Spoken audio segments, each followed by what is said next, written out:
Tere! Minu nimi on Taimi Grauberg. Jah, ma olen genealoogia seltsi liige. Liitusin seltsi Pärnu osakonnaga mitte nii kaua aega tagasi, 8 aastat tagasi oli see, aga oma juurte uurimisega olin alustanud 10 aastat enne seda. Ja just huvi perekonna loo vastu oli minul niivõrd sügav, et minuga juhtus see, et see viis mind mitte nüüd päris kõige esimeses nooruses ajalooõpingute juurde. Ja jah, kevadel kaitsesin Tartu Ülikoolis magistritöö Kanada eestlaskonna kontaktidest kodumaaga. Ja analüüsisin neid oma töös sealsete eestlaste poliitilise võitluse kontekstis. Ja minu töö keskmes oli Nõukogude Eesti kirjaniku Rudolf Sirge kohtumine Toronto Eesti kirjanikega 1964. aastal. Ja minu tänane ettekanne põhineb sellel uurimustööl. Aga konverentsi temaatikat ja ka ettekande ajaraami silmas pidades asetan põhirõhu just isiklikule ja sellisele inimlikule vaatenurgale. Kõigepealt Rudolf Sirge. Sirge oli asunud loomingulisele tööle iseseisvas Eestis kirjaniku ja ajakirjanikuna. 1940. aastal oli ta juunipöörde toetaja.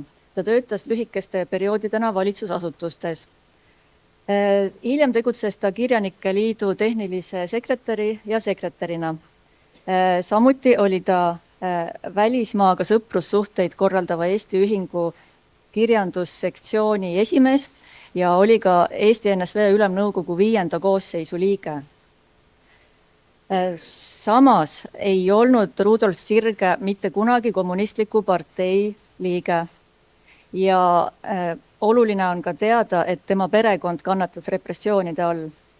Tema abikaasa ja nende väike poeg küüditati 1941. aastal.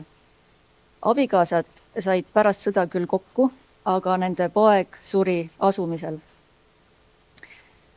Rudolf Sirge oli ka esimeste lääneriike külastama saadetud eestlaste seas. Juba 1956. aastal viibis ta Soomes ja Rootsis ja oli seal ühenduses kohalike Eesti kirjanikega.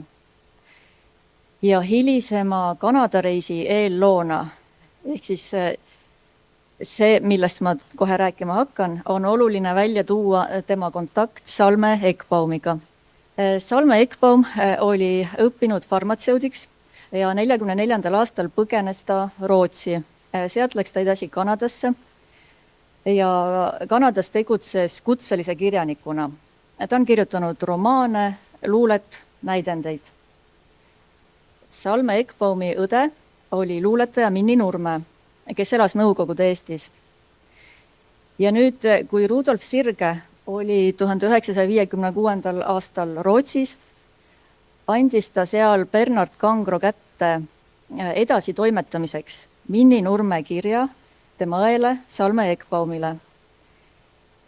Ja sellel moel siis sai Minni Nurme Rudolf Sirge vahendusel edastada õele enda ja suguvõsa kohta sellist teavet, mida posti teel saadetavas kirjavahetuses ei olnud võimalik sellel ajal puudutada. Eraldi toon veel isikutest välja Karl Eerme. Ta oli Sirge noorpõlve tuttav ja lisaks tööalasele suhtlusele olid nad nooruses ühiselt kavandanud raamatu väljaandmist. No see küll teoks ei saanud. Eerme töötas Eestis ajakirjanikuna ja ta on välja andnud luulekogusid, jutustusi, romaani ja Kanadas avaldas ta 2-köitelised mälestused. Teises maailmasõjas oli Eerme rindekirjasaatja Saksa sõjaväes. 1944. aastal ta deserteerus, läks Saksamaalt Suurbritanniasse ja sealt edasi Kanadasse. Kanadas töötas Eerme peamiselt kirjastusvaldkonnas, ta toimetas raamatuid, osales aga väga aktiivselt kultuuriürituste korraldamisel ja ta oli Kanada eestlaste keskorganisatsiooni rahvusliku välisvõitluse nõukogu juhatuse liige. Rahvusliku välisvõitluse nõukogu oli siis organisatsioon, mis viis ellu eestlaste poliitilist võitlust ehk rahvuslikku välisvõitlust. See tähendas siis seda, et nad püüdsid leida igal moel võimalusi Eesti vabastamisele kaasa aitamiseks. No selleks nad kontakteerusid Kanada ametiisikute, poliitikutega, andsid välja trükiseid, korraldasid erinevaid üritusi, sealhulgas kultuuriüritusi. Nad tegid tihedat koostööd eriti Läti ja Leedu pagulaskondadega, aga lõid aktiivselt kaasa Kanada üleste kommunismivastaste organisatsioonide tegevuses. Kui nüüd võrrelda eestlasi või Eesti rahvusgrupi teiste rahvustega Kanadas, siis eestlasi oli seal teistega võrreldes ikka väga vähe. Ja ometi olid nad väga hästi nähtavad. Ja selle tõttu häiris nende kommunismivastane tegevus okupatsioonivõime. Nõukogude Liit soovis tasalülitada pagulaste nõukogude vastast tegevust ja lõhkuda pagulaskondade ühtsust. Ja üheks meetmeks selles kasutati nõnda nimetatud kultuurisuhtlust. Nad püüdsid kasutada ära kultuuri apoliitilisust, neutraalsust ja selle sildi all edendati siis nõukogude kultuuriringkondade kontakte pagulastest kirjanike, muusikute ja teiste kultuuriinimestega. Rahvusliku välisvõitluse nõukogu oli kultuurikontaktidele vastu. Nad leidsid, et suhtlemine on kahjulik välisvõitlusele ja seda põhjusel, et ühendus kodueestlastega sai toimuda üksnes Nõukogude režiimi kontrolli all ja suhtlemisega nende hinnangul justkui anti sellele võimule aktsept ja seda sooviti kindlasti vältida. Näiteks mõistis Rahvusliku välisvõitluse nõukogu kommunistlike tegelastega suhtlemise hukka juba 1956. aastal, kui Kanadas käis Nõukogude Eesti zooloog Harald Habermann ja oli kontaktis sealsete eestlastega. Ja kui 60ndate algul tuli päevakorrale kodumaa külastamise temaatika, siis korraldas keskorganisatsioon nagu eestlastele siis käitumisjuhise andmise eesmärgil seltskondlikke kohtuid välja mõeldud tegelaskujude üle. Nõnda nimetatud kohtud mõistsid siis kaebealused süüdi Eesti rahva huvide reetmises. Ja see reetmine seisnes siis ühel juhul kodumaa külastamise plaanimises ja teisel juhul Nõukogude Eesti külastamises. Aga siiski oli Kanada eestlaste seas järjest rohkem neid, kes olid teadlikult ühenduses Eestiga ja suhtusid pooldavalt ka kultuurikontaktidesse. Et keskorganisatsioon oli selgelt eitaval positsioonil, siis neid kontakte avalikkuse ees ei rõhutatud. Ja kodumaaga suhtlemise küsimuse tõstis avaliku tähelepanu alla Kanada-Eesti skaudijuht ja ajakirjanik Heino Jõe. Ta käsitles 1964. aastal 2 avalikul üritusel peetud kõnedes kodumaaga kultuurisidemete pidamist. Ja Heino Jõe oli siis see, kes avalikkuse ees ütles välja mõtte eestlaskonnast kui ühest perest. Ja ta rõhutas, et kandev roll Eesti kultuuri säilitamisel ja edasikandmisel on just kodumaal elavatel eestlastel ja et eestlased vabas maailmas saavad neile toeks olla. Tema kõned tekitasid pahameelt selles ringkonnas, kes oli kodumaaga suhtlemise vastu. Ja nii hakkasidki 1964. aasta keskpaigas Kanada eestlaskonnas välja joonistuma 2 leeri, kes olid kodumaaga suhtlemise küsimuses eri meelt. Ja see teema hakkas aina rohkem esile tooma ühiskonnas varjul olnud pingeid. Selline oli taustsüsteem, kui 1964. aastal septembrikuus saabus Torontosse Rudolf Sirge. Ta oli ainsaks eestlaseks üleliidulise nõnda nimetatud turismigrupi koosseisus. Arhiividokumentide pinnal võib järeldada, et ilmselt oli Rudolf Sirge ülesandeks luua kontakteid sealsete Eesti kirjanikega. Kui Sirge jõudis Kanadasse, siis ta kõigepealt kontakteerus Salme Ekbaumiga, nad said kokku ja sealt arenes plaan kohtuda teistegi Eesti kirjanikega. Ja niisiis 21. septembril 1964. aastal kohtus Rudolf Sirge Karl Eerme kodus Torontos sealsete Eesti kirjandusringkonna esindajatega. Osalesid Hannes Oja, Magda Pihla, Arvo-Eerik Naelapea ja Salme Ekbaum. Lühemat aega oli kohtumisel ka Salme Ekbaumi abikaasa Artur Ekbaum. See oli harukordne ja esmakordne juhtum, kus Toronto kirjandusinimesed said vahetada mõtteid kolleegiga Nõukogude Eestist ja kuulda otseallikast vahetult uudiseid kodumaa olude kohta. See kohtumine kujunes väga pikaks, kestis väidetavalt lausa 8 tundi. Ja Sirgega kohtunud on pärast isiklikes kirjavahetuses teiste pagulastega seda sündmust kirjeldanud ja nendest kirjadest ja samuti sellest, mida kirjutasid hiljem omavahel Sirge ja Eerme, saab järeldada, et Sirge rääkis oludest Eestis suhteliselt vabalt. Aga olulisem kui kohtumine ise oli see, mis järgnes sellele pärast, sest see sündmus sai väga suure tähelepanu osaliseks. Miks see niimoodi oli? Esiteks, ühiskonnas oli tekkinud pingeväli kodumaaga suhtlemise küsimuse ümber. Teiseks, võõrustaja Karl Eerme oli Rahvusliku välisvõitluse nõukogu juhatuse liige ja see organisatsioon oli juba aastaid tagasi mõistnud hukka suhtlemise kodumaaga.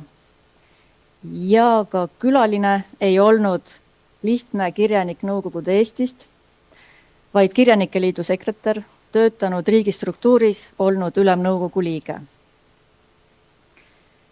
Sirge külaskäigu järel tõusis Kanada eestlaskonnas esile ringkond, kelle missiooniks sai võidelda igal moel kontaktide vastu okupeeritud Eestiga. Sirgega kohtunud tegid vea sellega, et nad jäid hiljaks eestlaskonna teavitamisega. Eestlaste seas hakkasid levima jutud, et on toimunud selline kohtumine, aga samal ajal kohalikud Eesti ajalehed sellest mitte midagi ei kirjutanud. Ja see äratas kahtlusi. Nõuti Rahvusliku välisvõitluse nõukogu erakorralist kokkukutsumist ja Eerme juhatusest väljaheitmist. Tegelikult ei teinud osalejad sellest kohtumisest saladust. Eerme oli juba eelnevalt teavitanud nii Rahvusliku välisvõitluse nõukogu esimeest kui ka väljaandeid. Aga usaldamatuse õhkkond oli tekkinud ja siis selleks, et olukorda maha rahustada, astus Karl Eerme ise Rahvusliku välisvõitluse nõukogu juhatusest välja. Aga see samm siiski ei suutnud ära hoida edasist eskaleerumist. Kanada eestlaskonna seas levitati anonüümseid lendlehti nimetusega ETA Bulletin. Esimene neist keskendus Sirgega toimunud kohtumisele. Järgmistes rünnati juba Eesti ühiskonna juhtivaid isikuid laiemalt. Neile heideti ette koostööd kommunistidega. Keskorganisatsioon läks 2 leeri. Üks pool pidas probleemiks anonüümsete lendlehtede levitamist ja Eesti ühiskonna aktiivsete liikmete laimamist.